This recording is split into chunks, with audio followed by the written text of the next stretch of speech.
starting at the very beginning, what is a SCOBY? I'm going to let you answer. It is a symbiotic colony of bacteria and yeast. So Yeah. together, the pellicle mat and the starter liquid from previous batches of kombucha create the SCOBY. So the history of the term is that the SCOBY was invented to describe the pellicle. I like to teach this because I think there's a lot of people who gloss over this or who have expanded the definition, and that's fine and understandable. Things evolve and change over time. But I think it's important to understand the history because I think it also helps to set the framework. Why are we bacteria farmers in the first place? Why not just make liquid? Why do we do SCOBYs? What's the point? And the history of the term, and I've got a blog post I can point you to. I'll just go grab the link. Basically, in the 90s, there was a listserv and people would talk about kombucha. It started to become popular in the US around the 80s, probably had come into the US in the 60s, maybe through Mexico, through the counterculture movement, but didn't really start picking up popularity. In the 80s, it was kind of passed around like a friendship bread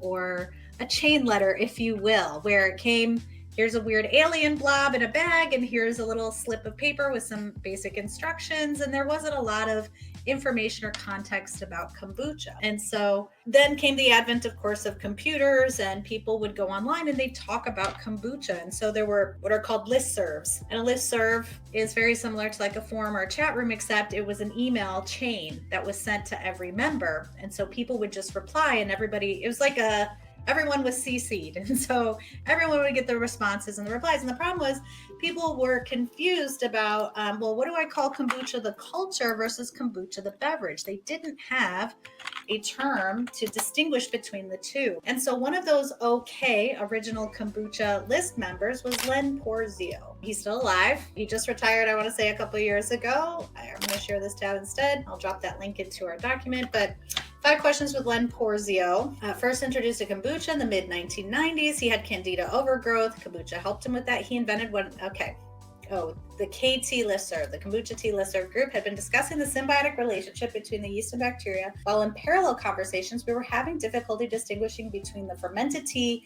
and the white pancake culture, as they were both being referred to as kombucha. During one such confused discussion, I began toying with some acronyms and suggested to the group we come up with some kind of name like SCOBY, short for Symbiotic Culture of Bacteria and Yeast. I assumed someone would come up with a better name, but it stuck. Colleen Allen, the list administrator back then, did me the favor of registering it online as an official acronym. Obviously, it's still in use today. So I think why it's important to understand this term is that it is literally for the pellicle. Got it. That it is an official registered acronym, and it's culture, but obviously words like colony and community also express the sentiment of its organisms working together to create this cellulosic structure.